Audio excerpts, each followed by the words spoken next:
Hello and welcome to the Kenyans Are Calling podcast. I'm Charles Jocelyn, your host for the show. So I am super excited to be recording my intro today with my new sound system. Thank you very much to all my Patreons who have supported the show to make this purchase possible. Hopefully you guys can notice a difference moving forward. This will be my last interview that I recorded through the computer, and all my interviews moving forward will be recorded on my new audio equipment, the Zoom PodTrack P4. I'm super excited about that. So if you feel like this show has been valuable to you and you would like to help finance the show, you can do so on patreon.com/the Kenyans Are Calling. This is just me editing and interviewing and researching all of the stories that I do. Sometimes people will reach out to me via email, and that's how I find the stories. Otherwise, I reach out to other people, and it's pretty time consuming to do the editing and the interviews and all of the things. So if you appreciate what I have done and are interested in helping support the show, you can do that at patreon.com. Also, I have PayPal and Venmo. So PayPal is the Kenyans Are Calling at Gmail, and Venmo is Shirls Rocks at Venmo. So those are also ways that you can just donate if you want to do a one-time donation of any amount. Any amount is appreciated, and you can donate as small as $2 up to $20 or whatever you want to do. So anyway, any amount is appreciated and very welcome. So today's show is a very touching story where Jerry reached out to me because he found the wilderness in his 30s after he had lost his brother who was killed in Iraq serving our military. And after years of depression, he found out about a group called TAPS, and they take people out who have been killed in the military, service members that either have lost it by suicide after they come back or while they were in service. And they just help the family members heal and have therapy and outdoor therapy and all sorts of different programs. And so Jerry found out about them and was able to go on some outdoor adventures and just totally change the trajectory of his life. And his email was so touching, I had to reach out and get him on the show. Toward the end, we talk about some vulnerable situations that I have been into recently. So stay toward the end. It's very worth it. And then instead of an outro this time, I am going to just post a little in-canyon interview that I did to test out my new equipment in the canyon. So stick around to the end. It's a kind of a long interview, but it's definitely worth it. And, you all understand how healing the canyons and the wilderness can be. Anyone that has spent any amount of time in there knows how healing and just magical these places are. So I really hope that you enjoy my interview with Jerry, and I will have ways to reach out to him and Tabs and Colonel Ray Coffee in the show notes. So check those out and enjoy my interview. Hello, and welcome to the Kenyans Are Calling podcast.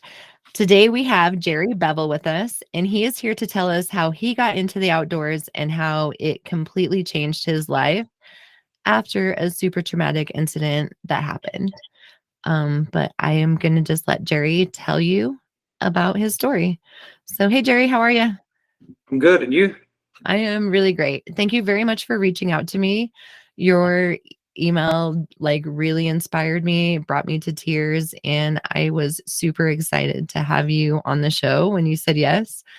I'm not sure if that was your intent when you sent me the email, but I just really felt like we should really honor your brother and tell your story.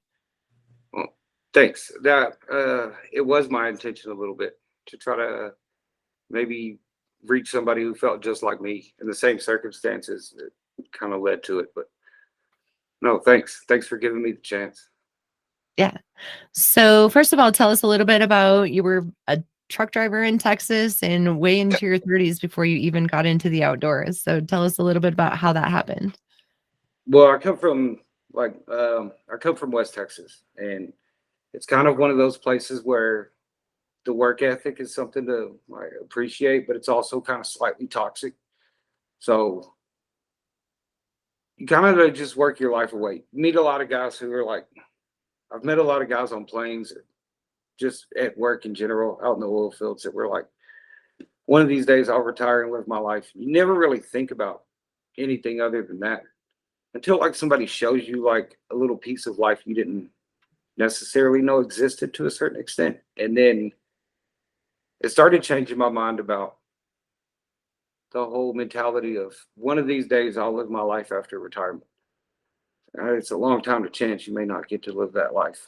And I started having slivers of like what a different kind of life could be. And I just went for it. But yeah, I was like mid 30s whenever I realized what I went on a weekend trip. It was whitewater rafting, canyoneering, and rock climbing. And I think we hiked the Delicate Arch since we were in Moab. It's like the Mm. first, I think that was the first real hike I went on. Now I went on one in LA and almost died. It was like 4 miles. Like super. I was overweight. I don't know. Yeah, I was a truck driver. I was just a regular blue collar worker. So, what your trip in Moab, you went rock climbing, canyoneering, and river White, rafting? whitewater rafting. Okay. And whitewater rafting was actually something that my little brother had done. So when this trip came up to go to Moab, it was with a group called TAPS, Tragedy Assistance Program for Survivors. They take out um, family members of people who have passed in the service, no matter how it is, like suicide, killed in Iraq, whatever it is, they don't discriminate against it. They just kind of help you heal. And I think it was their first trip that they did that was called like adventure therapy. Okay. And I think day one we went whitewater rafting. Day two was rock climbing, and then three was canyoneering. And canyoneering hit a little different. I was, I was like, oh, what is this? Rock climbing was cool, but I felt like we were in the same place all day. And then, Exactly. yeah, and I like rock climbing, but like you see the same thing all day. I Right. like I like the dirty fighting of like trad climbing in Moab. That's they let us do some crack climbing, and I enjoyed that. That was dirty. I loved it. But whitewater rafting, I'm like I grew up on a lake for a little while, but then I moved to the desert completely. Like 20 years in the desert. I don't know. As much as I'd like to take up kayaking, like whitewater rafting, it didn't stick with me after I left the way that canyoneering, the hiking did. Yeah. Those stuck. But So let's backtrack a little bit and talk about what led you to get in with the TAPS group. Because uh I feel like that's what most of the story is about. yeah. So on April 21st, 2007, uh my little brother was killed in Iraq. And he was killed by an improvised explosive device. And it kind of I had never you hear people when they say that like everything came to a stop.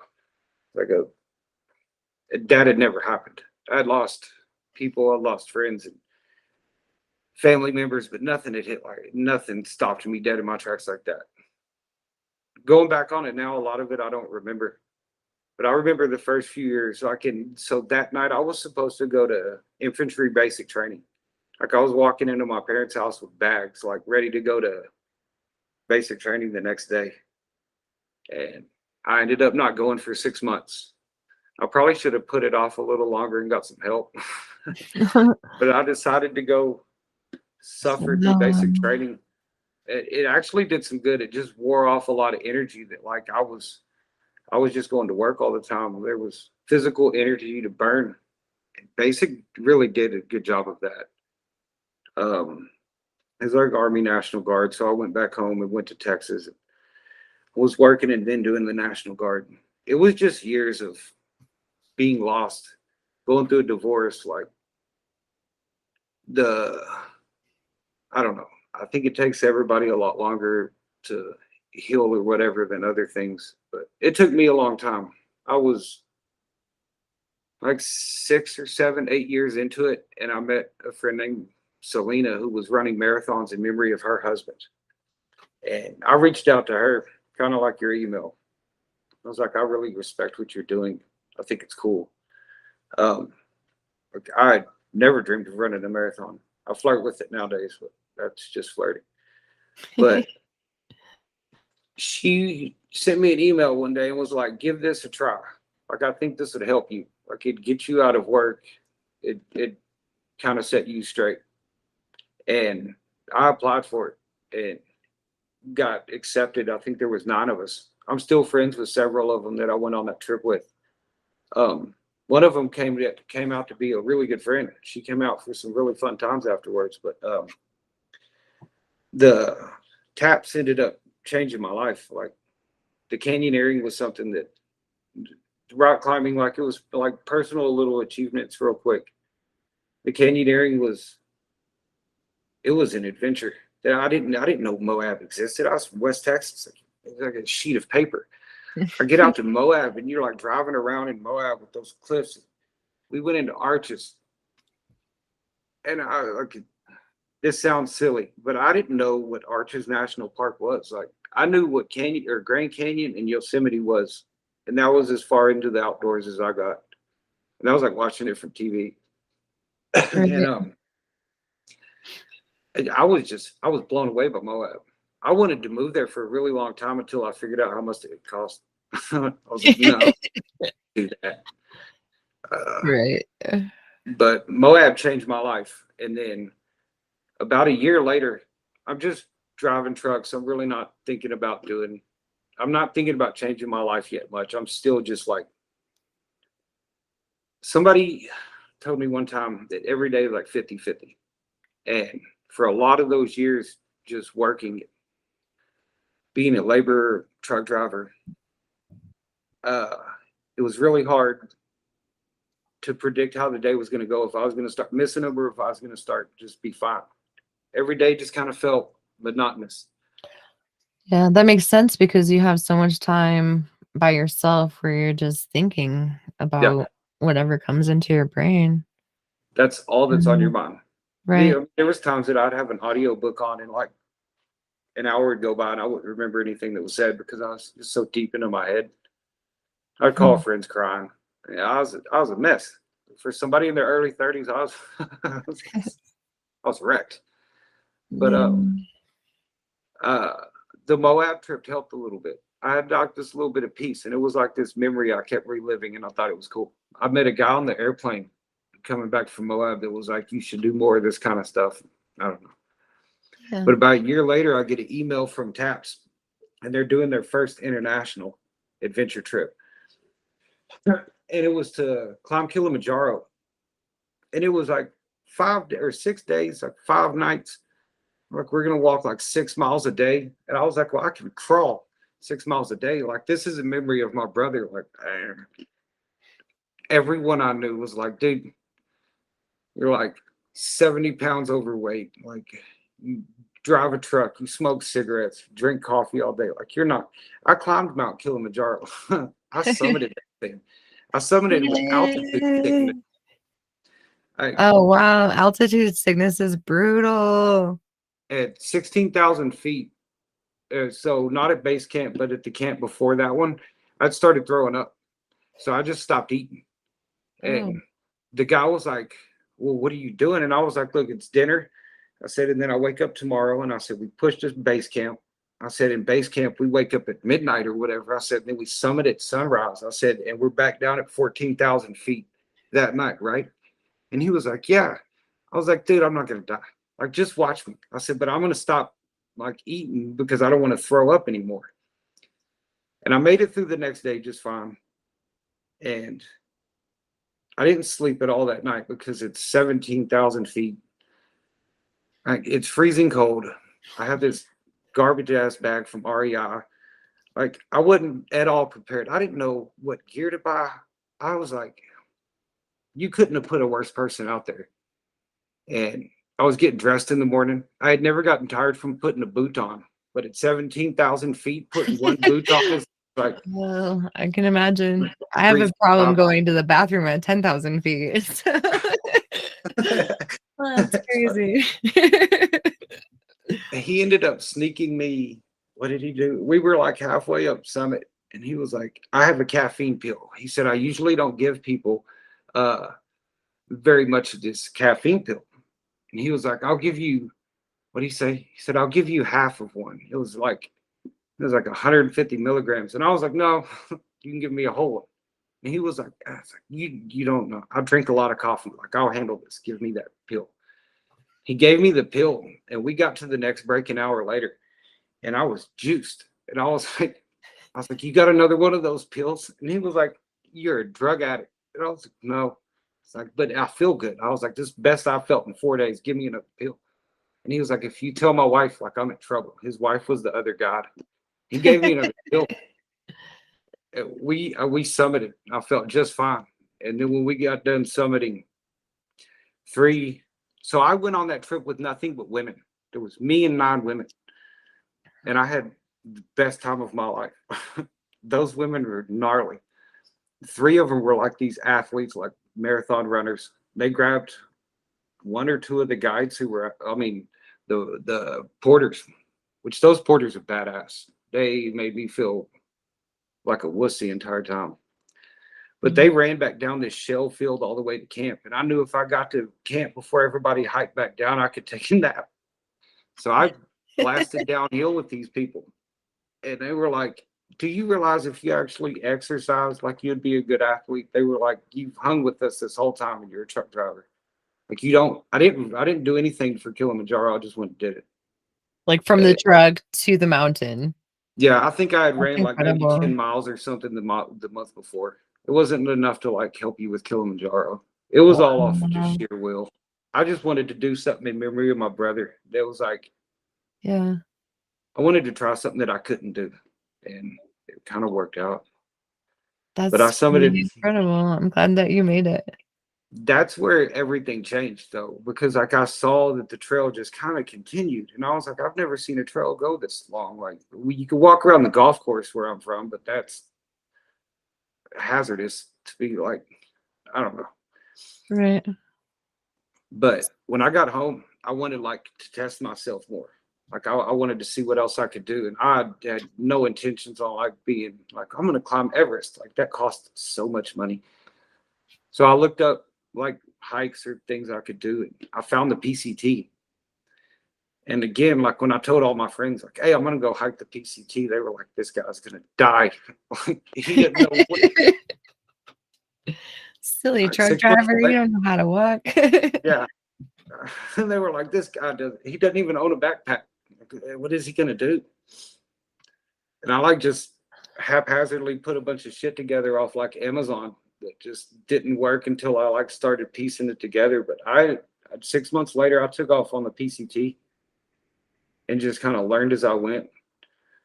I had a lot of people. Did you do any preparation for the PCT or just order your gear and get ready? Yeah, I just got the stuff and was like, I started on, so I did that also in memory of my brother, but I started on his death date and was trying to finish on his birth date. Oh, wow. Because he died April 21st and then he was born October 4th. So I kind of figured that's the time you're supposed to hike this thing anyways. Right. And I went way past October 2nd. I still didn't finish, but like I got to Snoqualmie in Washington. And I met people in Oregon and Washington that I had caught up to that were like, dude, you're still hiking? What? They were like, dude, I thought you would quit after like day 3. And it wasn't like I was like talking about quitting. I had so many blisters at the beginning that like putting up 4 miles was a really hard thing. So I would just like barely walk. I would cry, I'd walk, I'd cry, I'd walk. And then I'd walk those blisters into calluses and then they'd blister again. And I just never stopped. Wow. And it went from 6 miles to 8 miles to 12 miles. And I kind of became a good hiker, but I was still always lazy. I wanted to lay the lakes too long. The zeros in town were pretty heavy, but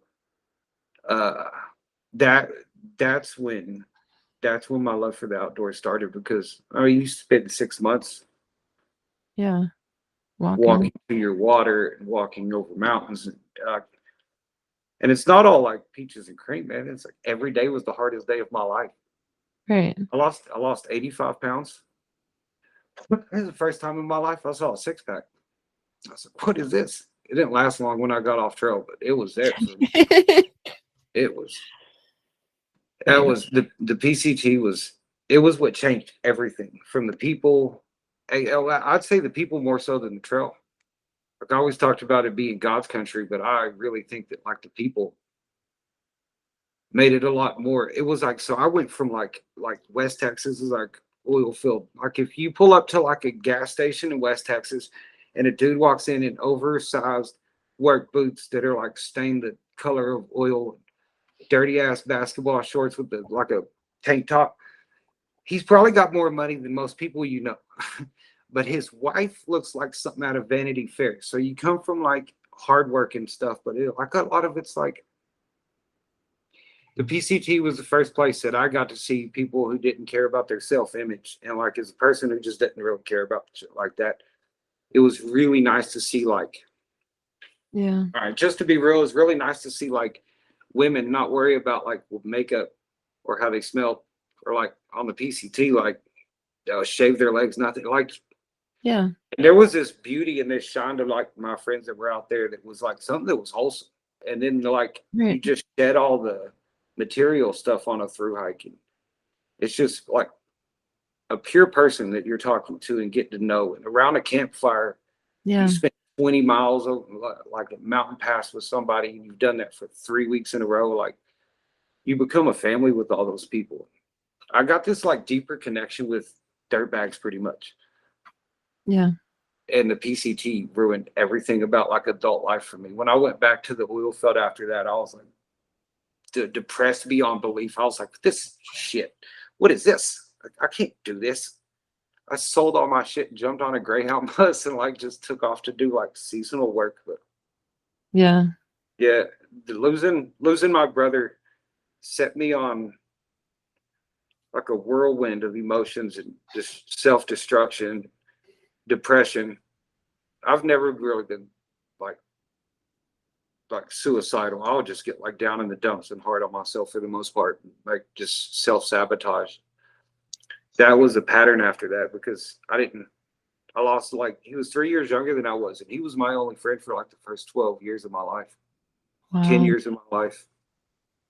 And we had a group of friends when we first moved to New Mexico that I'm still friends with those guys. But uh losing that dude, he was like, hey, it was like learning to like you had to like learn how to live again. Yeah. Like there's people you lose in your life that it's just like the next day is like how does this how does this begin again? Like how do I live a life knowing that like Ray wasn't there? Yeah. And the the through hike gave me peace. Like since I did that through hike, I've went to what I've worked 8 different seasonal jobs in like 4 different national parks. And I don't make money like I used to, but my happiness is out of this world. Like I've spent 2 winters in Zion, a winter in the Grand Canyon, uh, Olympic, 2 times in the Grand Tetons, and 2 times in Glacier National Park. And it's well right outside of Glacier. But like learning how to live again after like the death that I had experienced stripped me of everything that was like material or I don't know. It made my life much more simple. It made my wants and needs a lot more simple. I used to have like a closet full of shoes that I'd wear like 3 times a year. I have the same pair of ultras that have been like they were like in quicksand yesterday in Bahuna, and I just walked those things through the hallway at work this morning. Like, Just like tap the sand off the yeah, next day. I was doing it this morning, pulling the insoles out. Yeah, Yeah. it, yeah, It's learning to heal from incredible. that. It took me on a wild roller coaster and one that like I'm really thankful that I started in my mid 30s. I wish I'd have done it at 18. Shit, but Right. Do I you mean, for feel like me, Ray is with you when you're out in the outdoors? yeah, yeah, I do. And like yesterday when we were in Bahunan, it was the day after his birthday. He would have been 38. And I think about him all the time. And I think that honestly, I think he'd have loved canyoneering. I don't think he'd have liked through hiking, but I think he'd have loved canyoneering. Ray, Um, Ray definitely wouldn't. I don't know. He was with 10th Mountain Division in the Army. Like, from what I understand, those guys are gnarly and their training is gnarly. Supposedly, they're like the mountaineering version of like the active army. So part of me was kind of surprised that like some of the stuff that I got into had to do with rope work or like mountaineering kind of things. It was kind of like when I think that I feel him with me, sometimes I think he pointed me in a direction.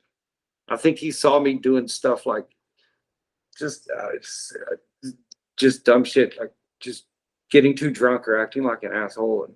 yeah. And I still at times like I'll still be a little frustrated or irritable easy and stuff like that on certain days, especially around like the late of April or early October.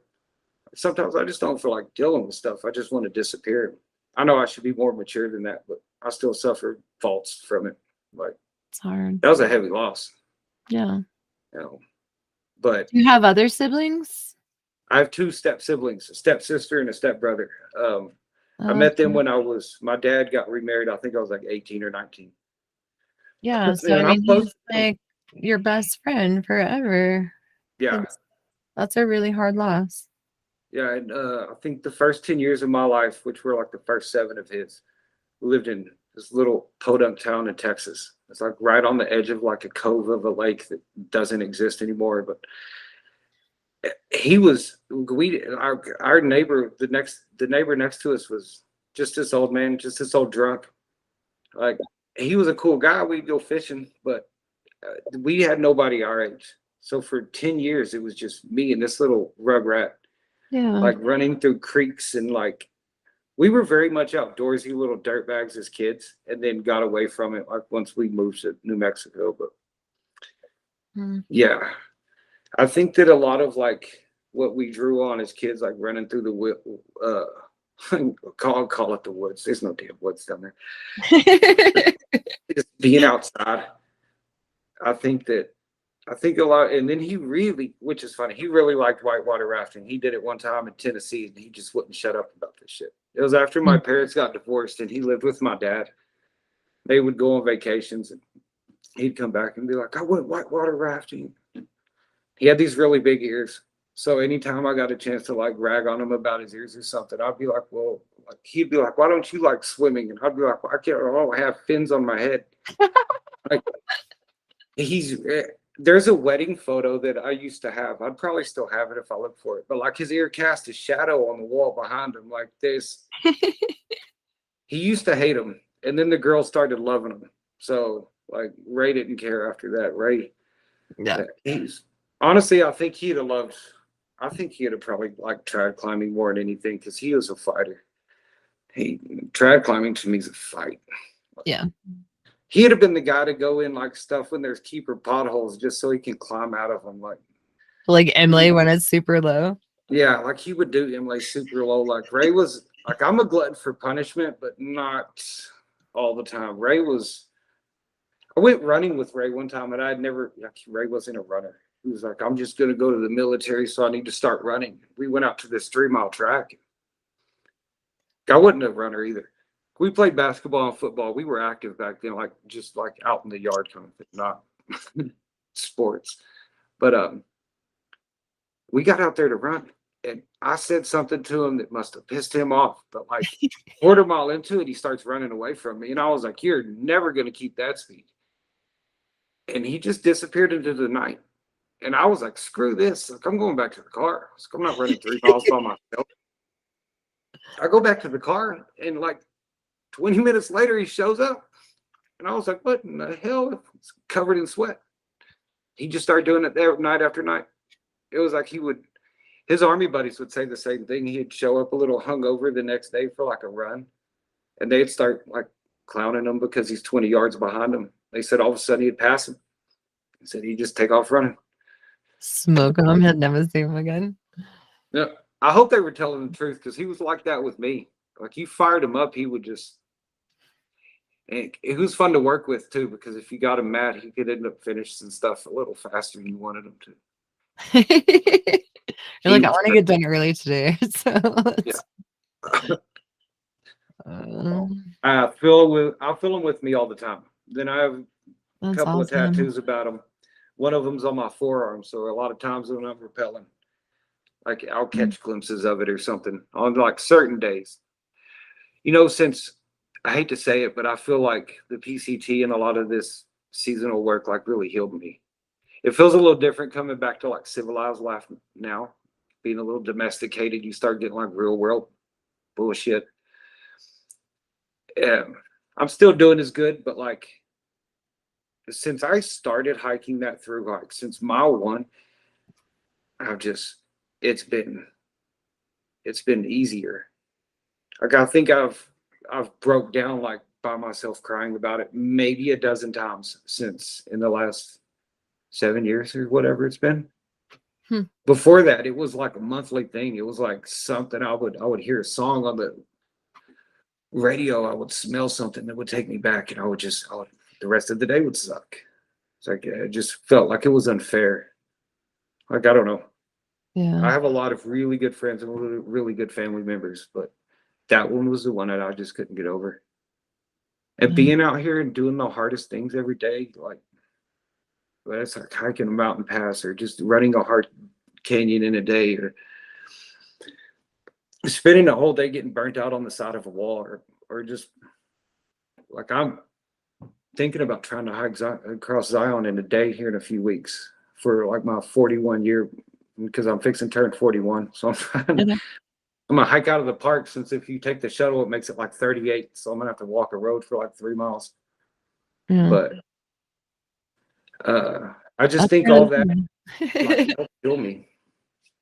I think the suffering and like the mental exhaustion helped burn off a lot of demons. Right. Um, Yeah. I mean, I know when I don't get enough time outside, I just don't feel like myself. So I understand how nature can heal. And it's really, really cool that you found nature so late in life because like to me, I was born into it. My dad took us hiking from when I was 6 months old, you know. I was probably potty trained outside, like my um nephew was. so it's just really, really cool to me to talk to people that found it way later in life. And after such a traumatic experience, it's really, really awesome that you can find healing in nature outside. Yeah, I wouldn't. I I want to say sometimes that I wish that I would have been like my dad would have been like, "Hey, this is what Yosemite is." When I was like one, but I also felt like I mean I was 18 in like year 2000, so I also felt like I'd have been like dirtbagging in the boulders back then. Like if I'd have got introduced to that at a young age, I'd have been. I could only imagine what it because I mean it wouldn't have been like tomfoolery in town or like like drag racing. Like street Right. racing wouldn't have been stupid city shit. I would have been like adrenaline rushing in a different way. But Yeah. yeah, I mean, I knew nothing of it. I feel like you had to go through what you went through to be who you are. And it's Mm, really, really awesome that your brother gave you the nudge from above to like find healing outside. That's really cool. yeah, I'm glad. I'm glad there were certain arrows that were pointed in certain directions. I'm glad I listened to certain people when they were like, "You should just go for it." Yeah. And shout out to Tabs for taking those people out and, showing them a different way of life and showing them some healing in the outdoors. Are they still an active Oh yeah, thing today? yeah. They still, I believe they're still doing the same thing. I get emails every now and then about like they'll. I think they do trips to Kilimanjaro still to Peru. I don't know about post COVID that Yeah. stuff. But before that, they were like going to Peru. They were going to Kilimanjaro still, but they do a lot of stuff in the U.S. But they'll take like dads out. It'll be a dad's trip, and they'll take him to like fly fishing in like South Dakota or something. Like it's they Yeah. have a lot of indoor therapy stuff that you can go to. They have a lot of like all women's, all men's, all siblings, all parents. They break it up and they have dozens of them over the years. And the ones that if you get selected to go to one of these things, if they're in the US, that they pay for the whole thing. Like all you got to do is just go get on the plane and go. Yeah. And it's really nice. When I went, it was great. We had these like therapy sessions around like a campfire at nighttime. And it was really nice to know that there was like 9 other people who felt just like I did. Right. Like siblings. Like they had lost their younger brother or their big brother. And it Yeah. was like the tears were real. Right. It's really, really cool to know that there's a support system like that out there. Yeah. Do you know how people can find them if there are other people that are in your situation? Taps.org is how you find them online. And then through that, they'll have various ways of like contacting, or you can just email directly to like one of the events that are going on. Okay. Tell who you are, tell who your family member was that was in the military, and then they'll reach back out to you. It was a real easy thing for me. I Okay. mean, I've applied to 2 things and I went on both of them. I think the Awesome. only reason they chose me for Kilimanjaro was she told me I was the only guy that applied. And I was like, what? What do you mean I'm the only guy that applied? That They seems were like, yeah, crazy. it's like you and like women, just lots of women. And I was like, oh, well, thanks. But they were like, are you sure you want to go up there? Like, can you handle it? Like, I handle myself just fine. I'm still really good friends with a lot of those ladies. And we were like bipolar opposites. A lot of us were. Like there were several of them, like, pure Seattle. And then like I was like this Texan walking in. And by the end of it, they ended up being like sisters. I That's loved them. so cool. That's when I realized that women are badass. Like, Yeah, we are. especially in the outdoors, women are gnarly. I don't care what guys say. I don't care if you hike faster. I don't care if you climb harder. I don't give a shit. At the end of the day, women put up with a lot more pain than dudes. Dudes turn into babies. I'm guilty of it. We seldom whine about it. No, Once in a I've, while.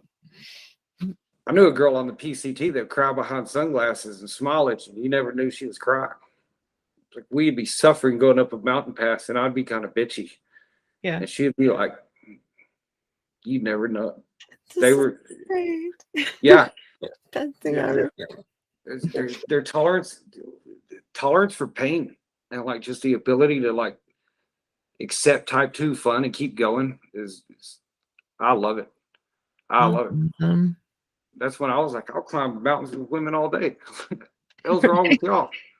They're funny. Like, guys are like a lot of ego. I mean, okay, so like there are some women with egos and stuff, and I try to just stay away from ego in general. But Right. none of them women had egos. They were funny. They were great. One of them smuggled cigarettes up, and I was like, "Can I have one?" What do you mean you That's smuggled awesome. cigarettes up here? But I That's mean, great. the porters were smoking cigarettes, carrying like office chairs and shit. 80 pounds worth of gear. They're just like, nothing. We totally can breathe it in 20,000 feet. I think I went such a dirtbag lifestyle because on that trip up Kilimanjaro, so the guide said it was a Cadillac, but he said it was the bougiest guiding trip he had ever done. Taps really wanted us to like have fun. So like 40 porters were hired. One of them looked like he was from the Old Testament. I think his name was from the Old Testament. I don't remember it now, Moses. but it was like it should have been like David, but like he definitely could kill Goliath. This dude was like passing us with the table and like, and I didn't know what was going. So like I wasn't outdoorsy. I didn't know this was going to be this way. And they would hike with like they would set up a big ass tent with a table inside of it with like 10 chairs for all of her 12 chairs. So 10 women, 9 women and me, and then the 2 guys. And then we would eat hot stuff. And then we would drink a bunch of hot stuff, and then we would hike another 1 mile or something. And then we were eating like hobbits. There was like first breakfast and second breakfast. I was like, this is bougie as shit.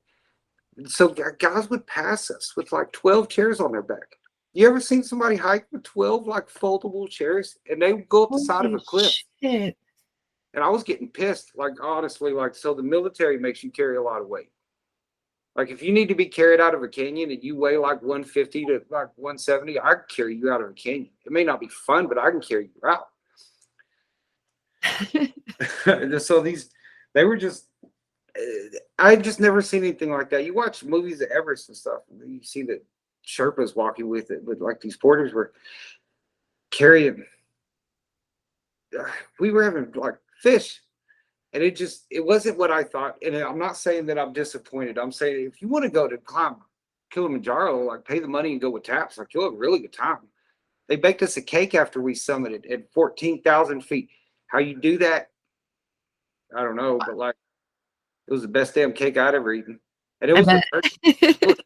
it was the first thing I had eaten since we had like for like 2 days. So was that cake. And I felt great once I had, got below a certain altitude. But those guys gave me a different appreciation. I think that's why I went like such like PCT. Like I wanted to carry all my own weight. I just wanted to do it. Like when we go canyoneering, if you don't take a rope from me, I'll just carry both 200 footers. I don't know. That's awesome. Actually, I passed off the other ropes the other day. None of us were like feeling 100%. And I was like, well, everybody gets ropes. Here's the pull cord. You take the spare. My husband's always carrying extra weight, and he's always like, I'm in training. I'm like, what are you training for? He's like, doesn't matter. I'm just always in training. Every time I put the backpack on, it's weight training. Exactly. Then I carry like a Canon camera. I carry unnecessary shit. That's awesome, though. I like it. But, I mean, all that led, so. Yeah, so after the PCT, how did you get into canyoneering specifically? Well, you did the trip to Moab. I did the trip to Moab, and then, so when I, like, kind of sold all my stuff, jumped on a Greyhound, I went to the Arizona Trail because I had a friend who was through hiking it, like one of my through hiking friends, and I didn't really want to hike. Like I realized like within like 3 days, I was like, I don't feel like through hiking this. Like I don't want to. Were you going from Mexico up to Utah on the Arizona Trail? Okay. Yeah, I think I'd go back and do it now, but like this wasn't long after the PCT, and I went back to truck driving and got just depressed and like out of it. Okay. I went out there and joined him for a while, and he like walked off on me. Like through hikers, you just hike your own hike. Like after a couple of days of being by myself, I was like, this sucks. Yeah. And I just wanted to get away. So I just started like hitchhiking and having fun, and like met back up with them I hiked a few sections from like Flagstaff to the Grand Canyon, which is mostly waterless. That sucks. That's like, It was like a 48-mile waterless stretch. But I met back up with him in the Grand Canyon, and a bunch of thru hikers came down. And I jumped in a van with two of them, and we did a road trip through Utah. So I had known what Zion was, but just because people said it, and there's 1,000 angels landing pictures on Instagram of it. Yes. So I take this road trip with, I'm going to use their through hiking names, Sunshines and Skittles. And we went up to Bryce Canyon and then drove down Cottonwood Road and then went over to like Zion. And my first time into Zion, I was laying in the back of a bus and we were driving to the east side. Okay. So I'd hiked like most of the West Coast, but that's like the high Sierras. You got the desert. Like it's all just mountains, trees and shit. Like the desert that I had seen before was Moab. We drove into the east side of Zion. It's like Cottonwood Road too is incredible geology. So driving just down that alone blows your mind if you're into geology or just landscapes. Cottonwood Road's that's a good one. I love that thing. There's some really good campsites out there too. Right. And Bryce was mind blowing. I was like, what? Again, Thor's hammer or whatever? Like I had no idea that anything like that existed. And then when we drove into Zion, I was like mind blown. And then the first hike that I did was the Canyon Overlook. Man, one of my favorites. I was in love.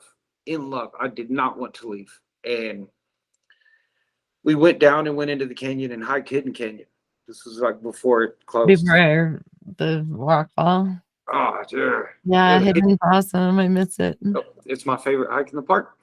It's almost, yeah, it does almost said so. I love Hidden Canyon. I love it so much. My husband used to do the observation point hike just for Yeah. his therapy too. Like when he was going through a really brutal divorce and Oh, economy crash in 2008, like his healing was to hike to observation point, and now that will never be open again. It's so sad. nope. And those switchbacks will take you right Yeah, through a healing process. for sure. Every one to get you closer to heal. Shit. Every single one. Nope. And it's not like it's better on the way down. It sucks. No, yeah, it's healing all the way. It is all the way healed. You feel like a new person at that parking lot. Every And time. you, yep. I mean, you could do it on West Rim. It's not as, to me, it's not as, like, it doesn't have Echo Canyon. I don't know. It's just not. Maybe I'm just mad because the park won't open it. Right. I mean, I always But say I find a little bit more of my soul every time I go to that park. It's just yeah, that's what keeps me in Southern Utah for sure. yeah. And so I fell in love. And then my friend that was with me, Sunshine, was like, "I'll take you to HR, like Xantaria, like the company that does the lodging there." She was like, "They'll Yeah. hire you right now." And I was like, "What Tomorrow, do you yeah. mean, right?" Yeah, she was like that. Are you dressed? She was like, "They'll hire you." I was like, later on, I'll try. And I ended up like road tripping with them for a little while longer. And I applied through, funny, I applied through like Xanterra to like different properties because I didn't want to just hope for one place and not get anything. And like all of them called me except for Zion. And I was like, Oh dang. wow. You're So I like, went, that's the place I want to go, yeah, but they won't take me. yeah. So I went to Oh, Glacier instead, which okay. wasn't a mistake. No, And Glacier's beautiful. I ended up just working as hard as I could and like became pretty good friends with the girl from HR. She ended up like, I think helping me out a little bit, but I got into Zion after that. And within like, I probably showed up to Zion a little too like eager. Like my friend Melissa didn't really like me the first week because I was like ready to go. I was like, who wants to go hiking? Who does this? Who does that?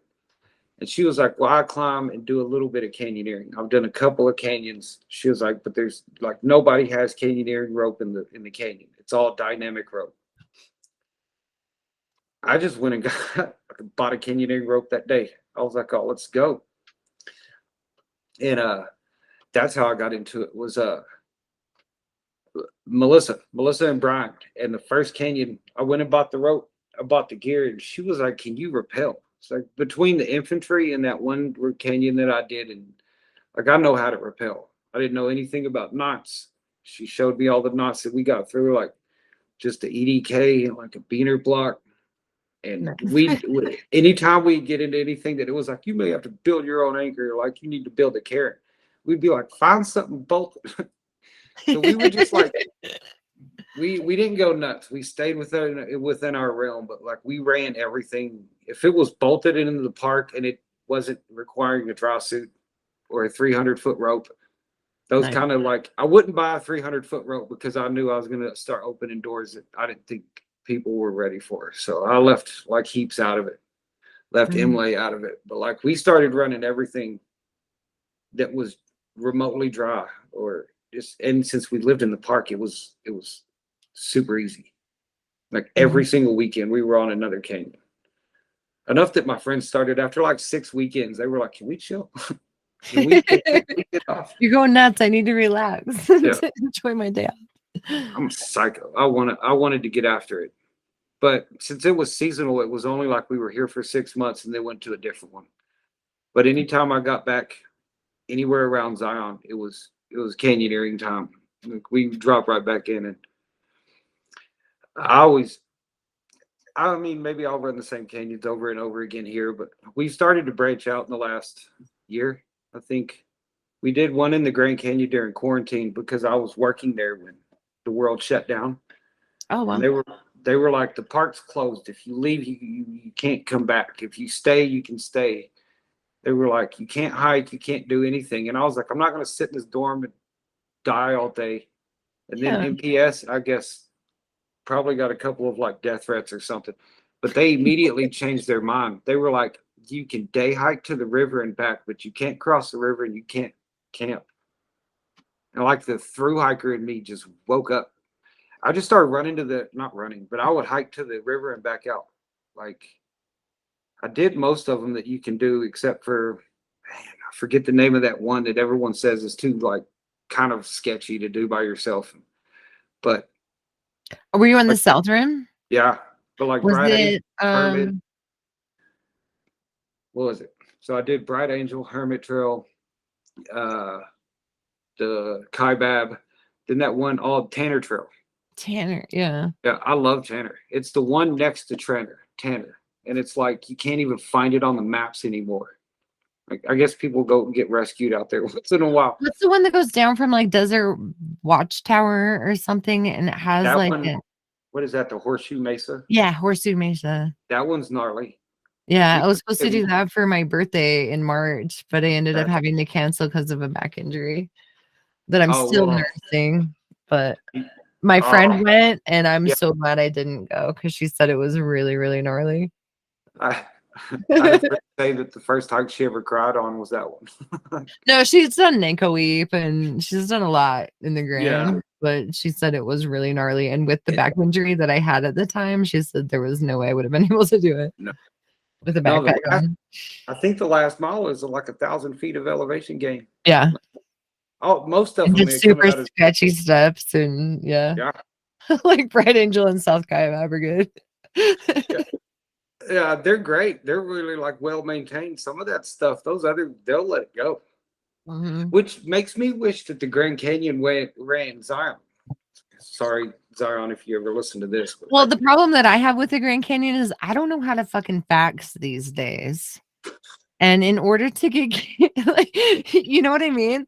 Like, I knew how to fax 20 years ago. yeah, I don't know how to fax now. no, Um, don't either. like I got an app for a little bit so I could Yeah, fax to the Grand Canyon to get permits, but it was costing me like $10 a month. And I'm like, I fax the Grand Canyon, what, 5 times a year? So it's not worth it. I'm not owning So, them. but I just heard, and I hope that this is true because I'm putting it on the podcast, but I just heard that they're finally getting with the times and they're going to be able to do online permits instead of faxing for your permits, which I would don't. be ideal. Why have you? You've obviously stood in that line in the morning. That line at the permit office at the Grand Canyon is No, like I've never stood in the line at the no. Oh, dude. Grand Canyon because I live in the North Rim and I just want to get my permit and go on my hike Oh, because there's no close by visitor center to any of the trails on the North there Rim. really is. And there's so many of them. I've never been to Mhm. the North Rim. I've just looked at it from the South Rim. Yeah. The permit system at the South Rim is like that's purgatory. There's like 40 people in line I bet before it's it's probably open. less at the North Rim, so I probably shouldn't complain. I'm sure Ange or some of my other friends can They should attest, do it. but I hope you're right. you know. I want to go to the North Rim here in a few weeks before it starts getting like time to close. Yeah, it closes in I think October. Or is it They have, November? It's either October 15th or November 15th. yeah, it's coming. It's Like coming real fast. soon. Kanab Wilderness stays kind of open and Torah Wheat, but There's yeah, some good camping out there too. a lot of cool canyons I hear, but I have yet to do them. I've done one canyon in the Grand Canyon. I think it was Pipe Creek. Is that what it's called? Go down like Bright Angel and hook a right on Tonto. Is it Garden Creek? No, it's the one Okay. little. It's when you get to Tonto, you head towards Kaibab, towards yeah, towards Okay. South Kaibab. Because And we it's did the South Kaibab and Bright Angel, and we yeah. considered doing Garden Creek on our hike there, but I thought about doing that one. decided not to. It's supposed to be epic. Yeah, I you had love those guys on your podcast. I was listening to it. They were talking about how cool it was. yeah. I thought about it, but like hydraulics and water like scare me. And like Okay. so I was like, no, never. I'll be the dude to drown in the Grand Canyon. It's dry. I mean, Uh, yeah, it's definitely something to consider because I felt like Benson Creek was a great canyon in Utah to get used to Class C canyons to go to like Ouray. yeah, And the hydraulics in Ouray were totally different. I mean, Benson Creek is kind of a trickle compared to what you get in like Ouray or the Pacific Northwest. I know there's a few canyons up in Salt Lake area where you can Yeah, get some Class C practice in a close proximity, yeah. or, like California, Pacific Northwest, Grand Canyon, whatever. It's crazy that it's the desert and there's so many flowy canyons in the There's a lot of water. um There's a for lot. sure. There's far more than you would think. Yeah. Yeah, you got to be careful drinking out of some of them. I drank out of I drank a bunch of water out of one of them on a day hike there, and then ran into a ranger, and he was like, "It has arsenic in it," and I was like, "I should put a sign up." Oh, right, because certain layers will have That was different actually, minerals yep, for that was sure. actually on Horseshoe. That was Okay. at the bottom of it before you started climbing up one of those sides, one of those ponds. He says it won't. It's not like deadly. I mean, Okay. obviously because I was talking to him, but he Well, was I like, lived in St. George for a little while, and one time after like flash flood season came, they like sent out a public newsletter that was like the levels of arsenic in your city water are unusually high and have been for 3 "Oh, nice. months. And I was like, oh, Oh, that's great information. Thanks for thanks for the telling us. warning." Yeah. So, I mean, maybe filter from the Grand Canyon's better than chlorinated arsenic water from St. George. Yeah, maybe my Sawyer caught it. I don't know. Either way, Hopefully. yeah. He was like, "You're fine." He was funny about it. He was like, "Just don't drink a lot." What do you consider a lot? Because I've put like a liter down. He Right. was like, "You're fine." He was like, "But don't sit down there for a week and drink it." And I was like, "All right, that makes sense." Don't drink 5 gallons, but Yeah, don't drink under a 5 gallons. gallon, you're great. We You hiked should. down to Deer Creek and Thunder River. That was one of the best hikes I've ever done. If you get a chance, it's brutal, but it is worth it for sure. Yeah. And it's on the North Rim. All right. It's really, really great.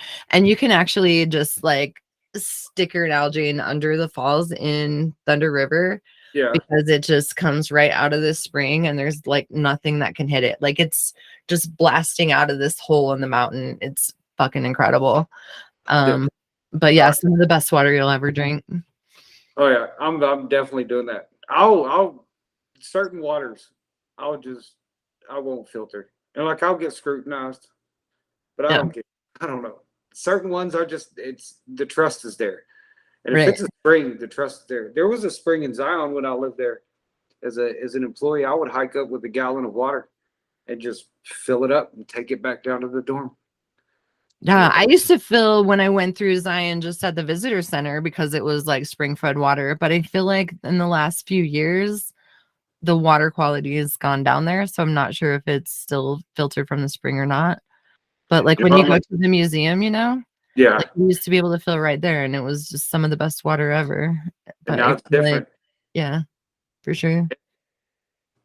That's Lame. Zion's changed a lot. Their Pollution. canyoneering hadn't People. changed.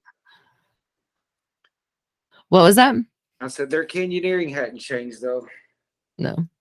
No, That video you have to watch for your express permit has been the same for 11 years. I just really want to throw wait. that out there. If any one of you listen from Zion Park and can change the ATC on your goddamn video, that'd be rad. But anyway, I don't know if you've ever watched the express permit video. No, a friend of mine told me I should just get that because of how often I get permits from there.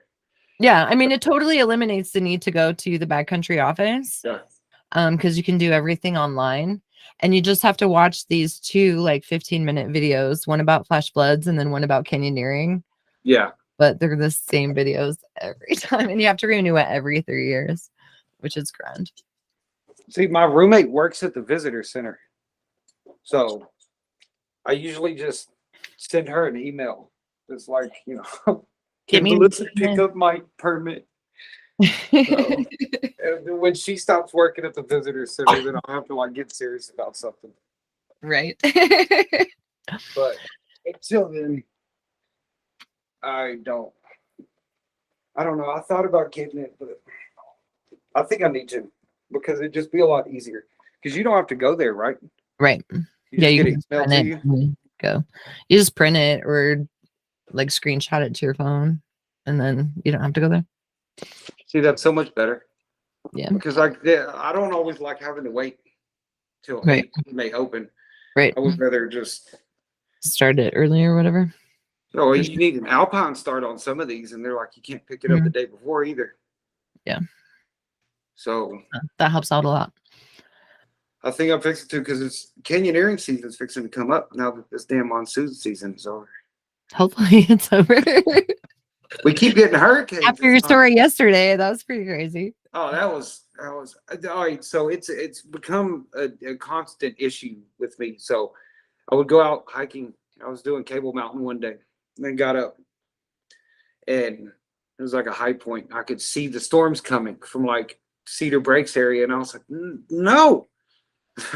I was like, screw it. I have my water gear. I'm just gonna walk through it.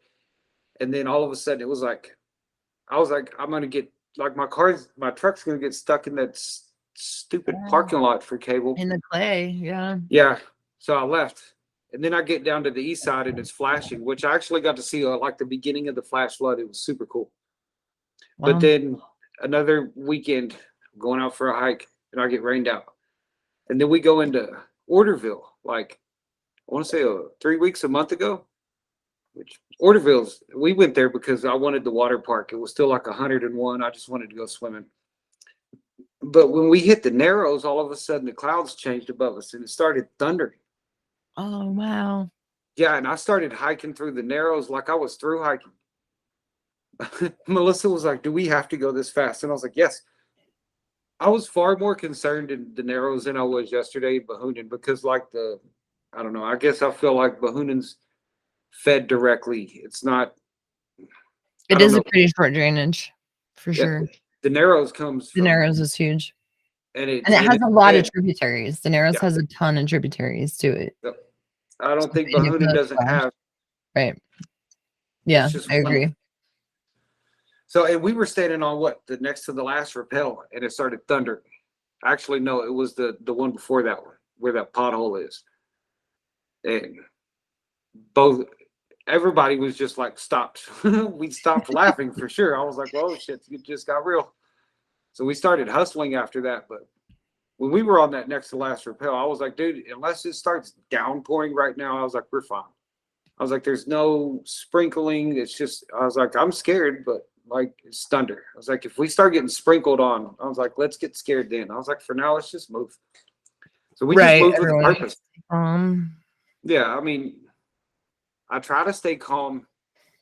Like I'll get freaked out in the Narrows because I'm just gonna run out of it. yeah. But I try to keep my composure when when there's a 165-foot rappel next to you. I try to just like I'll worry about that shit when I start seeing water trickling down. Then I'll start going into full panic mode and we should simul wrap down and I'm leaving the damn rope. Like it's just gonna be like that. Getting the But hell out of there. yesterday, Yeah. yeah, I was like, it's okay. Like we have two rappels. Let's just move with the purpose. Sure enough, we got it done real fast and was down at the bottom. And then by the time we got out to the car, it was like blue skies.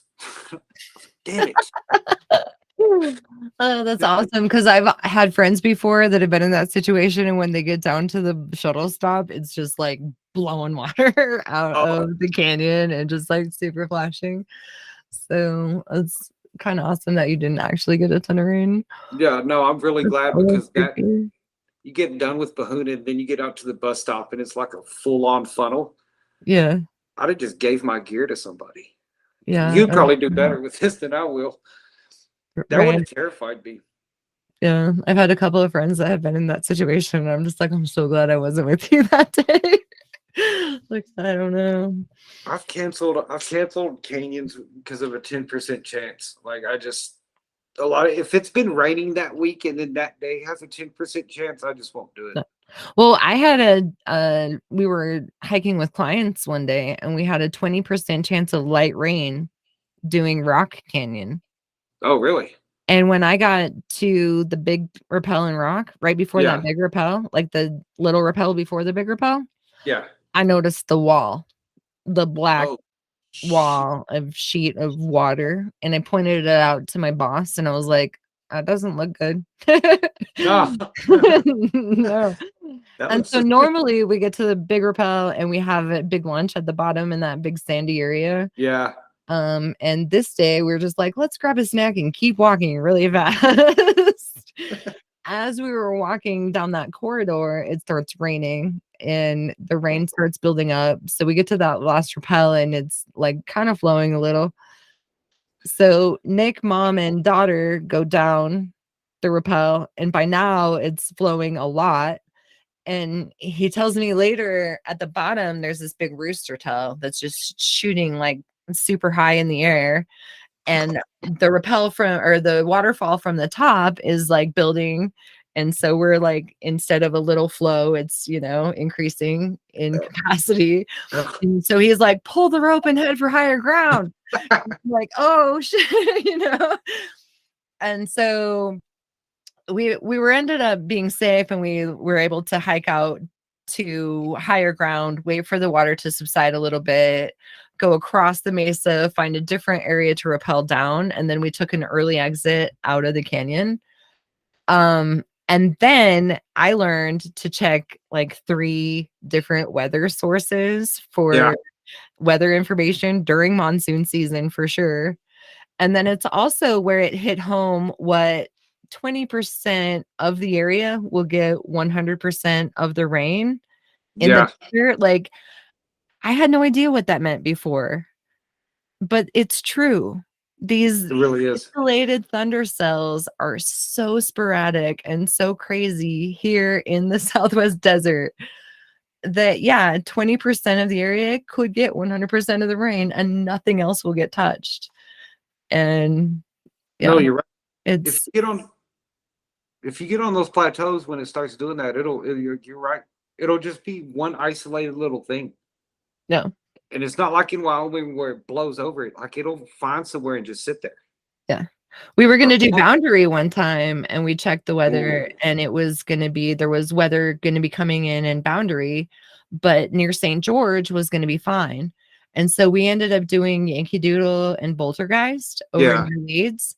And we Yeah. were watching the storm over by Boundary. We could just see Ooh. the lightning and the dark cloud and all of that stuff. And we were so grateful that we did not go to that canyon that day. Yeah.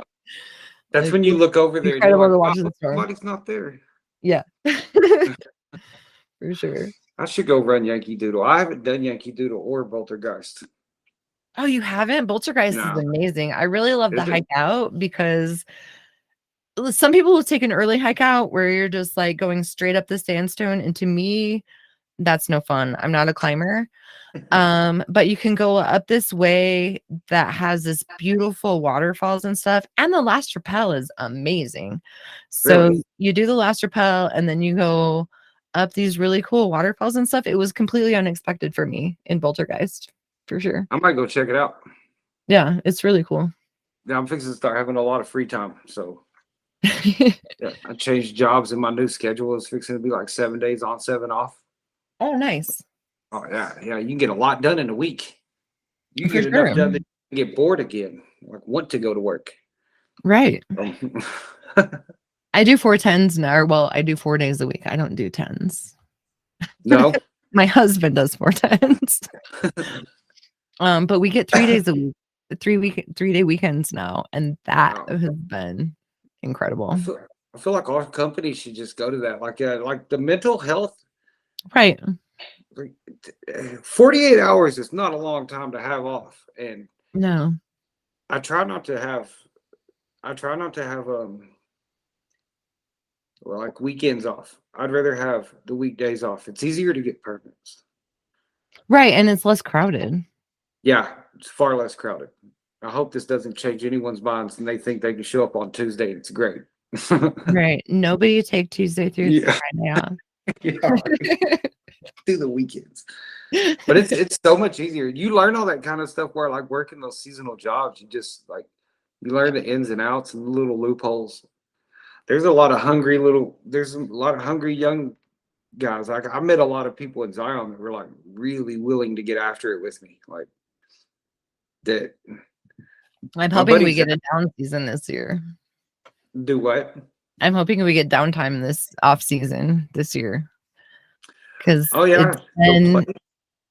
We used to get so there was like almost nobody in the park, and then the last couple of years it's still been crowded in the winter. So I'm hoping eventually it'll go back to we get some personal time in the winter.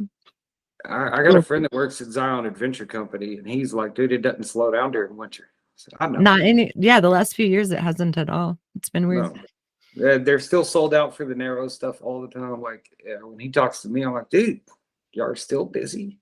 Because I Yeah. work down in St. George, it's just a little different. But like Melissa, she works up at the visitor center, and she said that some couple of people have just been like, "God, it just wasn't as busy the last couple of years. Like it just there is no like down season for Zion anymore."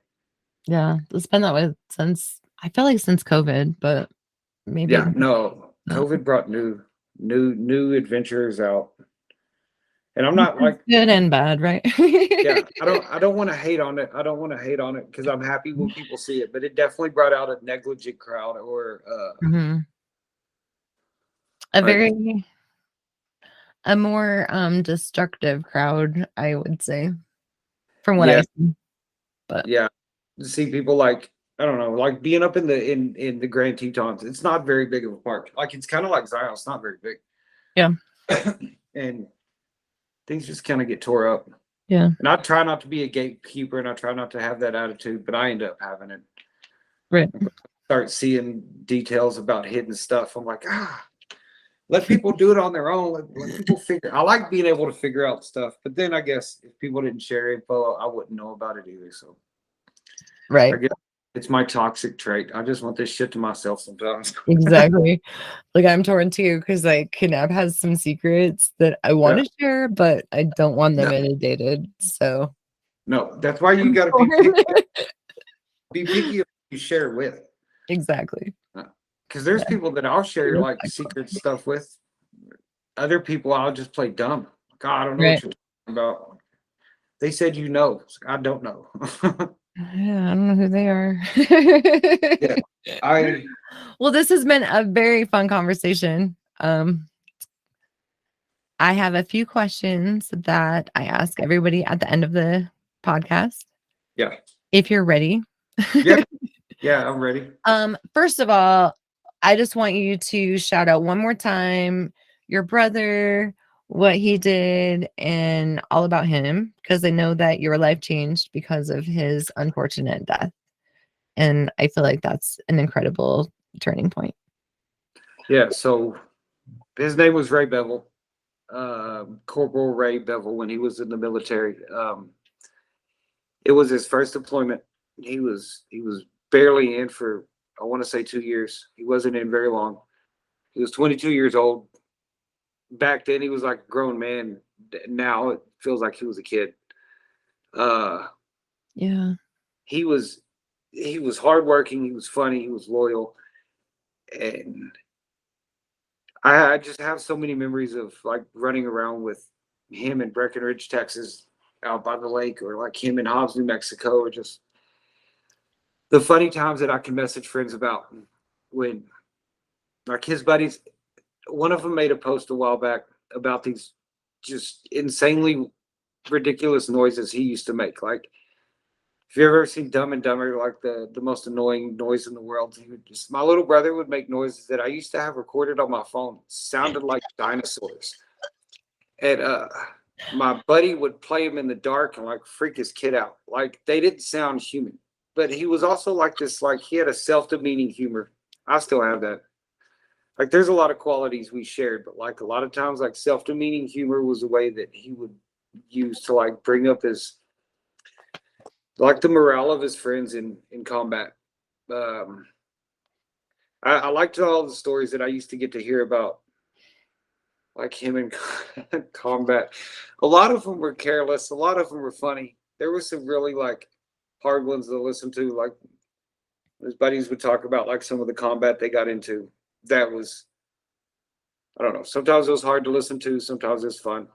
But I like the ones when they would talk about like somebody would sneakily send them like a bottle of Jack, and they would end up drinking like half of it on top of a roof during watch, and end up like wrestling for most of the hours instead of paying attention like jerks.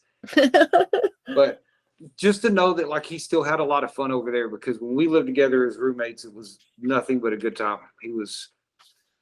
Ray was a lot of things. Ray was, if you wanted somebody to just go cry to, you could cry to Ray. If you had a problem with somebody bullying you, Ray was definitely the guy to go talk to. Ray was there's a lot of things that remind me of Ray, but there's a movie. It's called The Town. Ben Affleck walks into this room, says, "We got to go do this, and people are going to get hurt. You can never ask about it." And the only thing that his buddy replied back with was like, "Whose car are we taking?"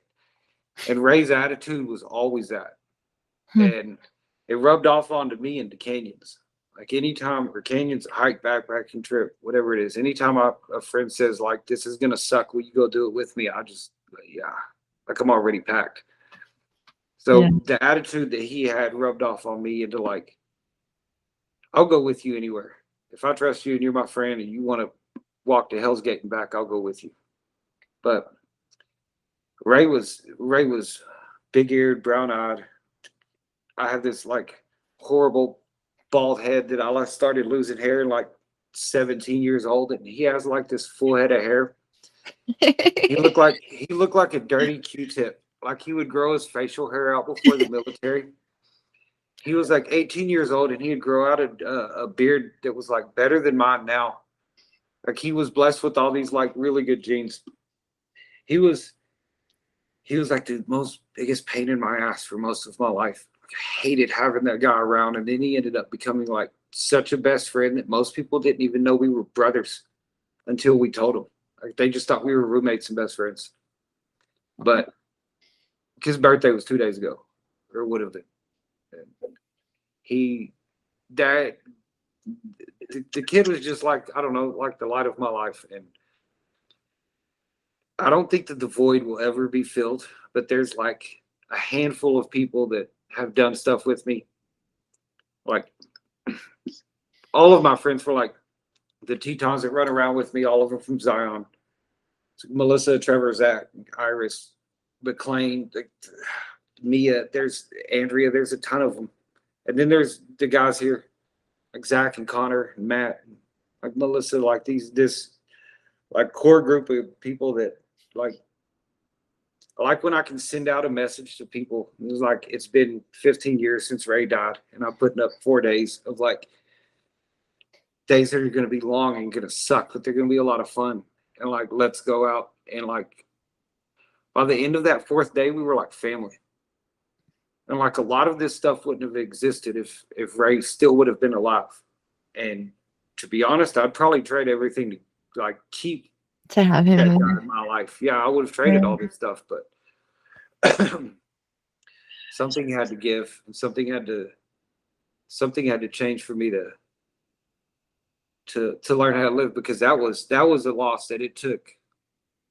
I can rattle off a dozen more names with all those guys, but it took 24 people and 6-7 national parks and a through hike, the tallest summit in Africa. It took just miles and days and months and years of suffering, like physically. And that void started being filled.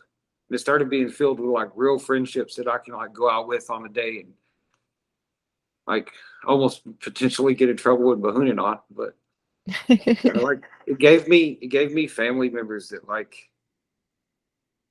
I tell people that family are friends that you didn't get to choose, and friends are family that you get to choose.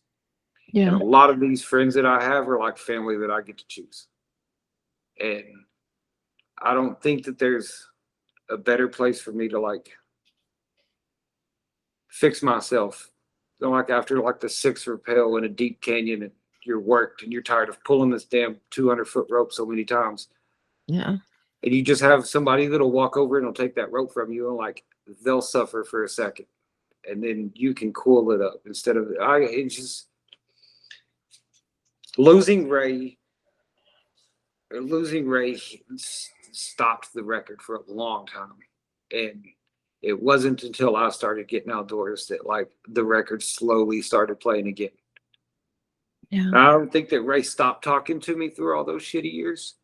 I just think that Ray started pointing signs and directions of where I should start going because, like, You can hear him better now. if I'd have spent the last 8 years doing exactly what I had been doing before, like I'd be a wreck. I'd be 280 pounds. I'd be diabetic. Like now, I mean, I would work a month straight kind of thing. Now I'm considering like hiking 41 miles straight for a birthday when like other people, like 7 years ago, like my birthday would have been spent at like a bar or something. Right. Now I'd rather walk to Pizza Noodle from like Colog Canyon. So it's Well, changed my life for the absolute better. And it's given me so many beautiful people in my life that now I don't get angry with God anymore. I thank him for the things I have. Because the people that I have in my life are like I I just wouldn't be who I am without the people and then the stuff that like make us a team, make us a family kind of stuff. That's really cool. Thanks, Ray, for giving Jerry this nudge from above. Because Yeah, I'm for really happy sure. that you were able to find some healing in the outdoors. I don't think that I could talk to a therapist or do whatever for as No, long as I lived and it would never no. equal what I've gotten out of, Mystery Canyon or Spry or Lodge Yeah. Canyon or the High Sierras or the Wind River Range. There's a million different places that I've left pieces of me and Ray all over. And I don't know. It sucks to say that it took such a loss for me to gain so much. But like the reality of the situation is like to come back from like that kind of a tragedy took like for me it just took a lot more than the normal person. I like Yeah. needed like an inner David Goggins or something. I just needed to like go out and suffer as much as possible to try to become whole again. It worked a little bit. All right. So before this gets to be a 2-hour interview, Yeah. no, I don't know. I don't know where we're at right now. But All right. anyway, what is your favorite in Canyon snack? That changes so much. But I think so. Like you can't take normal stuff down. Like a Butterfinger won't survive it. Like not really. Yeah, I end up all beating melted and some of squished. my like killing it. But here lately I've been liking those what are they trolley like gusher sour worms or something. I don't know. They just came out. You can find them Hmm. at like Maverick, I think. But those one thing that I'm always like dependable to have. I'll take a liter of coffee into most canyons, like in a hydro flask. Oh, nice.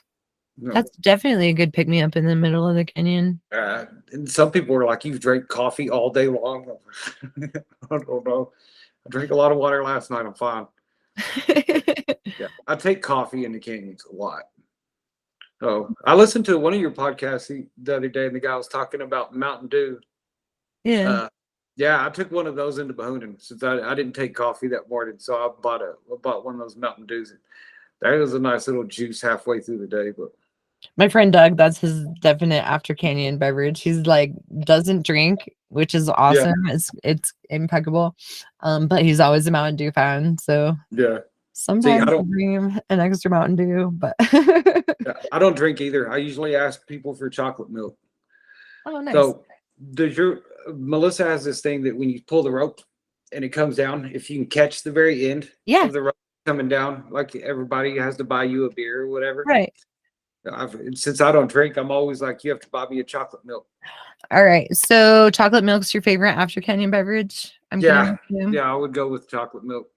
I feel So like is it puts all the sugars back in. yeah. I'm not a chocolate fan, but strawberry No, milk would be good, I think. strawberry milk would be good. I love I'm chocolate just a milk. I don't weirdo know. and don't like chocolate and sour Yeah, milk. it's fun. What is your most essential piece of gear that you carry with you? Um, I recently just got the critter. Well, not recently. I got it like a year ago. I've been Yeah. wanting the critter for a long time. I've been just using like figure eights or like an ATC, like whenever I felt like the ATC was better. But the critter, man, I was actually like flying on the critter yesterday. Uh, I love that thing. I've been like flirting with the idea of getting it for a long time. When I got back down here to start like canyoneering again, once I moved here, that's when I was like, oh, I'm getting the critter. That and that Edelrid, I got an Edelrid carabiner that has like a piece of stainless steel on there. So like, you know how the carabiners will start getting those grooves in them pretty quickly. Hmm. That little like stainless steel plate, I've had that thing for Is that years. right over your rub point so it doesn't rub as Yeah, much? So yeah, it's it like doesn't. stainless steel and then aluminum? Yeah, it like you Okay. get there's no. I have no rope like wear and tear on it. It's on the sides Interesting. a little bit, but like, Yeah, and so I stopped burning through carabiners once I got that. that's But cool. I that don't know if I've heard of that one, so I'll have to check it out. All right. If there were anywhere in the world that you could go, where would you go and why? that's rough. That's hard. There's so many places. If it was like for different things, it'd probably be different places. Like if I had to spend the rest of my life like backpacking, it'd probably be like Windsor Glacier. I think I'd stay in the States. I mean, I'd like to go to the Dolomites, but I think I'd stay in the States. But if it was like canyoneering and climbing, I think I'd stay here in Zion because there's a lot of stuff that's I feel is out of my league that I want to start taking classes and getting better and learning how to do, like keeps, inlay, like the Colorado Plateau. I would just stay there. I would just live out of the back of my Xterra and drink Death Wish coffee and just run hard canyons all day. Like that's all I would do. Like if it was like no money, no time, no nothing, I would just buy all the canyoneering books for this one little piece of land, and I would just run myself. I would look like Tom Hanks from Castaway when I was done with this. Like I would run myself to death out there. That's what, yeah, the Colorado Plateau. All right. Well, before we say goodbye, do you have any safety advice you'd like to leave our listeners with?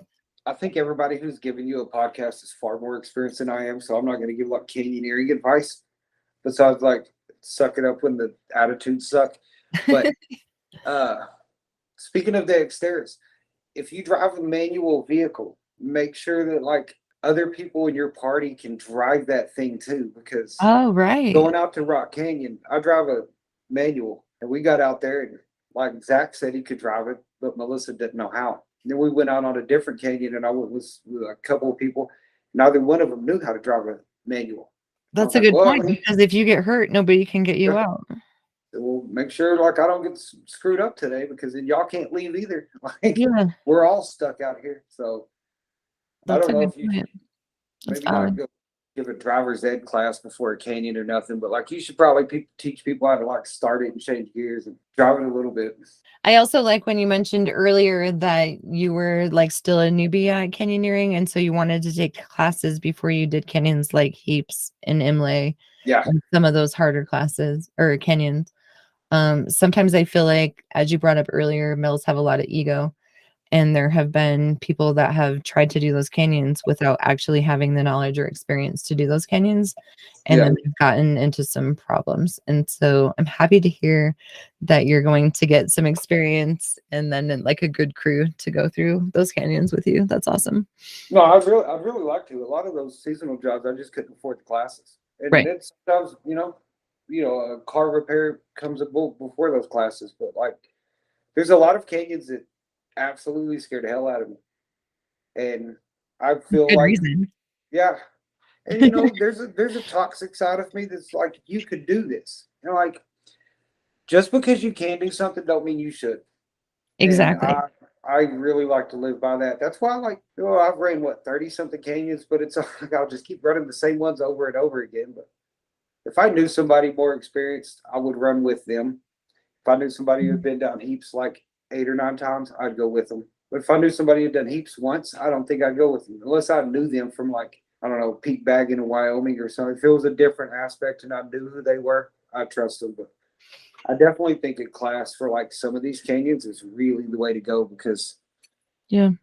I don't know. And then, if you get rescued, you're putting other people's lives at jeopardy. They have to come get your ass. So it's better to try and stay within your own lane until you start either hanging out with people who are far more knowledgeable or pay for the classes and do it like that. Yeah. Yeah, no. I try not to take ego into anything. Ego's a good way to get fucked up. I I just agree. I think ego's the most high. Well, I won't run a canyon with you if you got ego. Yeah. Nah. Yeah, ego's bad. I That's like it. what Why? I really like how you said that because yeah, I've definitely ran canyons with people with ego, male or female. Yeah, And it's just not a good time for anybody, and you just wean yourself out of those types of situations.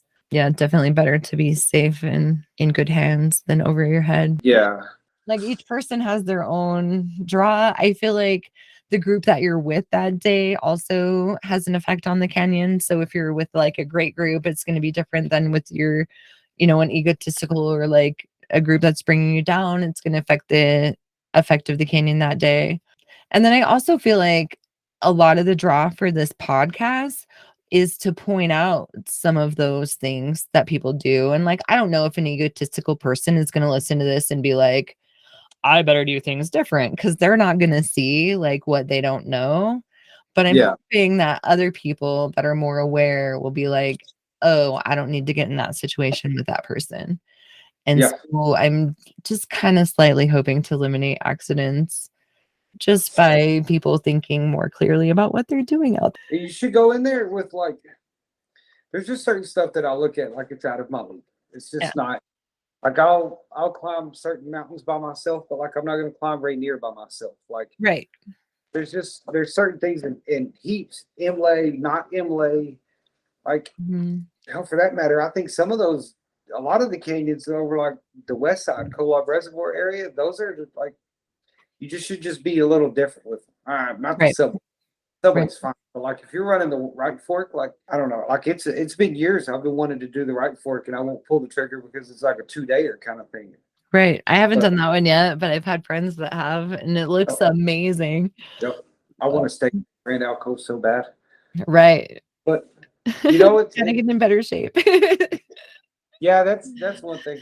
I think I could suffer through it, but it'd be a lot of tattoo fun at times. But there's definitely, I think that I want to do this for a very long time. Yeah. And if I go off getting myself in shitty situations that like you can get red flagged from a community or like people by doing dumb stuff, or worst case scenario, you die. Then you don't get to do it no more. So like, Right. I'm not trying to like face shame or face death. Either one. I just want to have a good time, and I'll Yeah. learn my knowledge over these years, and I'll meet people that know more than I will, and I'll learn from them, and And it'll know the keep people going. that know less and you'll teach them. And Yeah, it's a balance for sure. That's I awesome. mean, one guy that I started doing this canyoneering and climbing with, now he teaches me stuff. Like Yeah. Zach, when we went through the canyon, he's the reason why we did a guided rappel over those potholes in Bahuna, was because he knew what he was doing. Me and Melissa were going to go for a swim if it wasn't for Yeah. that. I learned stuff from him more than anyone else, and me and Melissa are the reason he started doing all that crap. They're not the reason, but we were the Right. first people to be like, "Let's go run a canyon," and then he just went nuts. Like he does a lot. Anytime I want to do led by sheep, I just ask him to do it because he'll just do it in like Merrill's. But like, yeah. So That's awesome. I think you should be a sponge with people, and I think you should be a sponge with like this kind of stuff and climbing. And Right. if you think that you know it all, somebody else is going to show you that you don't, or that canyon Right. will. There's always more to learn. Yep. Every canyon is going to teach you something different, whether Yep. it's hydraulics or a big free hang or an awkward start or Yep. just how to deal with weird people. Like every canyon is going to teach you something different. Yeah, it's going to be something different. Class C canyons are coming. I think next summer. I want to get a bunch of classes and stuff done. That way, next summer I can go up into Colorado, Yeah. go from. You go back into California. The lady you had on the podcast that got hurt in California. I love that podcast, by the way. She was funny. Yeah. But Natalie, she's awesome. yeah, but she made me very aware of like things that could go wrong in that situation. So Yeah. you know, you learn stuff. I think you should always be a sponge. Ego kills a sponge. Don't have Yeah, ego. she made me hyper aware because I had just switched over to a caving style harness. And then I did the interview with her and I was Yeah, headed to Uray.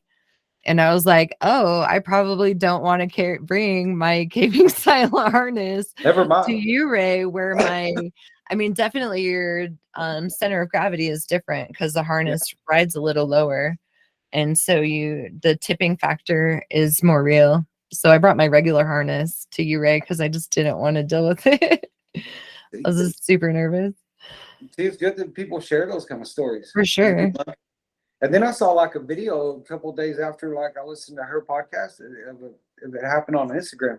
It's like somebody got flipped over upside down from like just the force of the waterfall coming down on them.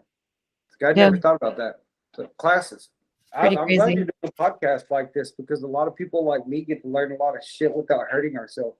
No It offense has to caused me a little bit of trauma, but I am also glad that I'm doing this podcast. I'll get over Oh it. yeah, I bet you do have to go through like these emotional roller coasters with all of us. Yeah. I can tell Well, you the last time I did a 300-foot rappel was the only time in 11 years that I've ever cried at the top of a rappel. That's super vulnerable. But it's all because of the stories that I cover on this podcast. And yeah, I'm hoping to get over it and get back into the joy of canyoneering again. But yeah, I know well that these stories are relevant and they need to get out. So let's it's go worth do it. lower refrigerator. Yeah, we need to because Dave hasn't done it. And I do like those rappels and I need to get over this weird fear that I'm experiencing. So that would be rad. Yeah, no, I mean you'll get over it. I got faith. I got over like the fear of it when I got back into it at the beginning or like a year ago. It Yeah. took a canyon to work it out, but that's Yeah, a I big used to see 300-foot rappels and I'd be like, yeah, cool. This is great. It's better than heroin. Let's go, you know? And now I'm like, oh my God, I just want to run. But I do the rappel. I'm like, this was great. Like halfway down, I knew I was, where I needed to be and I was happy about it. yeah. But it was a really different experience. And the last 6 months has been weird. So I hope I can get over that and continue sharing these stories because I need to. But Oh, you will. I need to do what I love too. So Which rappel was it? Was it Heaps? no, we did this new one near Orderville called Red Okay. Hollow. And it's Okay. a canyon that I've been looking at for 8 years. Every time I bring the mail to the post office, I see Yeah. this canyon and I'm like, there's got to be a technical route somewhere. And then a friend finally told me about it and brought me through it. So Oh, it's it got a was big one in it, huh? it was pretty cool. Yeah, the initial first drop is 300, a couple of small ones, and it's all free hanging too. So I feel like it's work up for heaps. I still haven't done heaps yet. Really? Yeah, Oh, me either.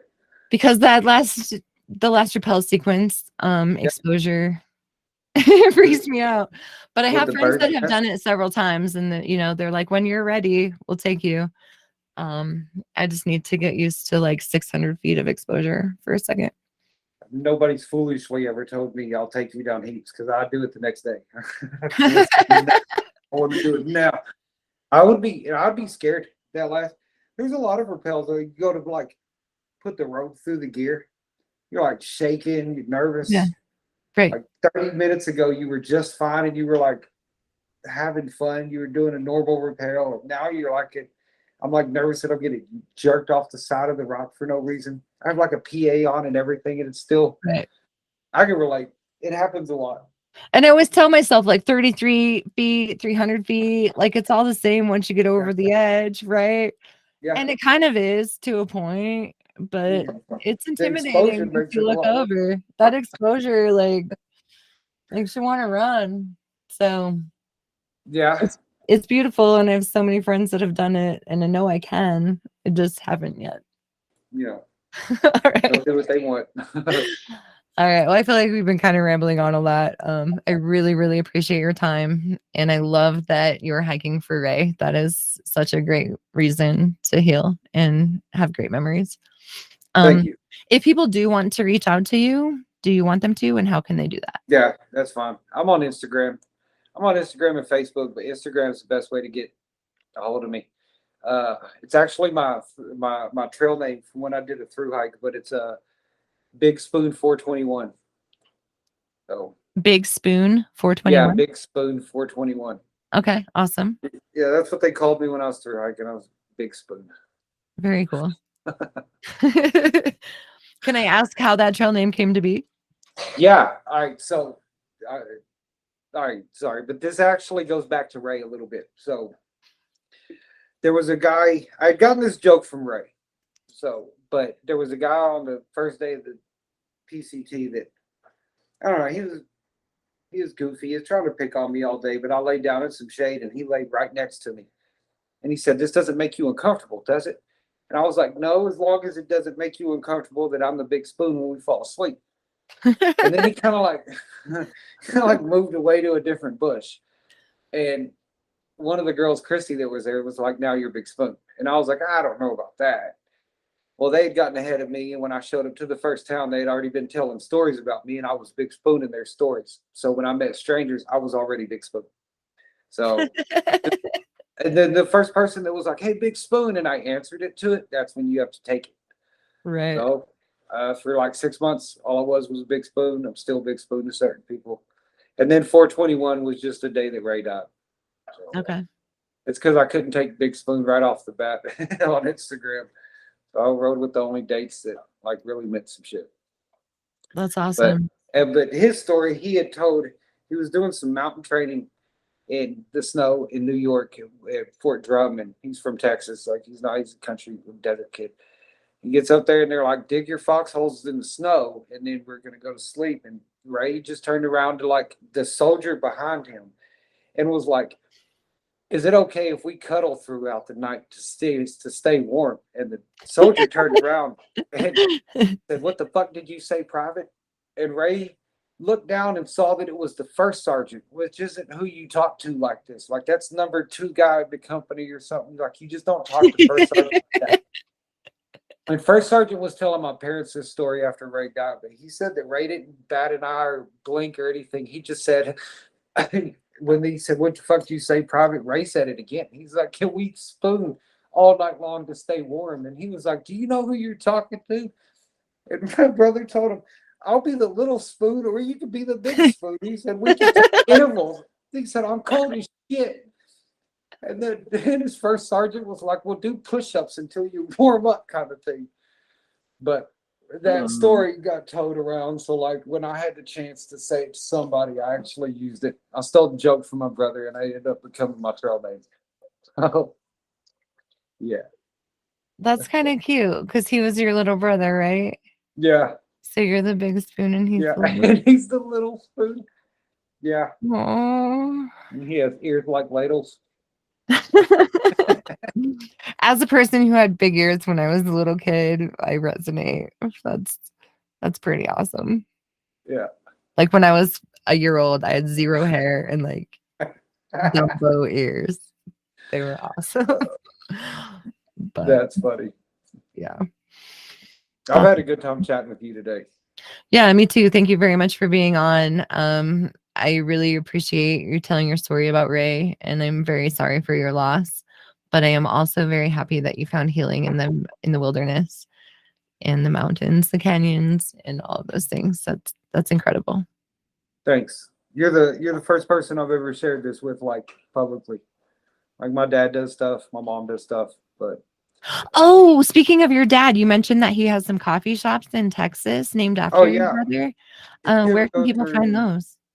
if you go through, you can look it up. I think just corporalrays.com. Like in corporal is just CPL Rays, Rays Coffee. I think Corporal Rays Coffee. If you go through Okay. Andrews, Texas, Odessa, Texas, or Midland, Texas, it's called Corporal's Coffee. My favorite drink is the Ray Ray's Mocha. It's the only shit that I like that has mocha in it as far as coffee goes for some reason, but it's really good. And my dad does a lot of stuff for like vets, stuff like that through those kind of things. And but yeah, definitely if you want to see a couple of pictures of my little brother, meet my dad. He's usually kind of one of those things slaving away, but uh he has a bunch of good people that do those jobs and keep good coffee coming out. And every day, complete strangers say my little brother's name. So That's I awesome. I love the coffee shop idea, and I've never had an avenue or thought about an avenue of sharing Ray's story. Or I mean, mine is like novice as everything is, but it just led to like how I hope others can find some kind of healing. But Right. yeah, yeah, no, my dad has those coffee shops, Corporal Ray's Coffee. They're a good place to come. Good Awesome. luck. So Awesome. If anyone's in Texas, check out Corporal Ray's Coffee. Otherwise, reach out to Jerry at Big Spoon 421 on Instagram. I think about changing that shit all the time. No, don't. I feel like it's really, really cool. Yeah, all right. Great story. Anyway, Thanks the for letting me canyons are tell it. calling. We should probably go. Okay, so today I am in a canyon. I am testing out some recording gear, and I have my friends agree to answer a couple of questions while we're in the canyon.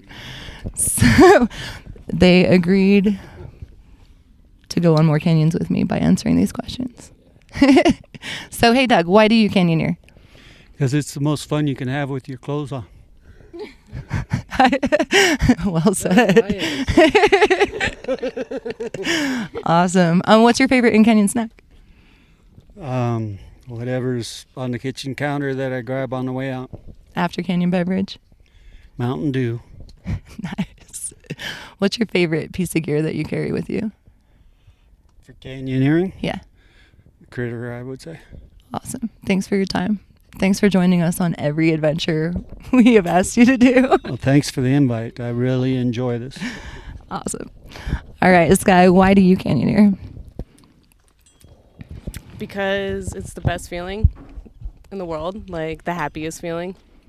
The most happy? You get to explore a lot of things people don't get to see. I agree. Definitely the arteries of the earth where nobody else can get to. Yeah, and the quietness sometimes.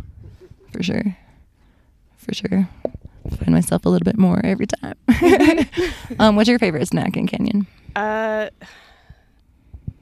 It's kind of a couple things. There's like these dried strawberries that are still squishy. I found at Costco. And then saltines are good just because the salt. And this like trail mix thing with like almonds and sugar.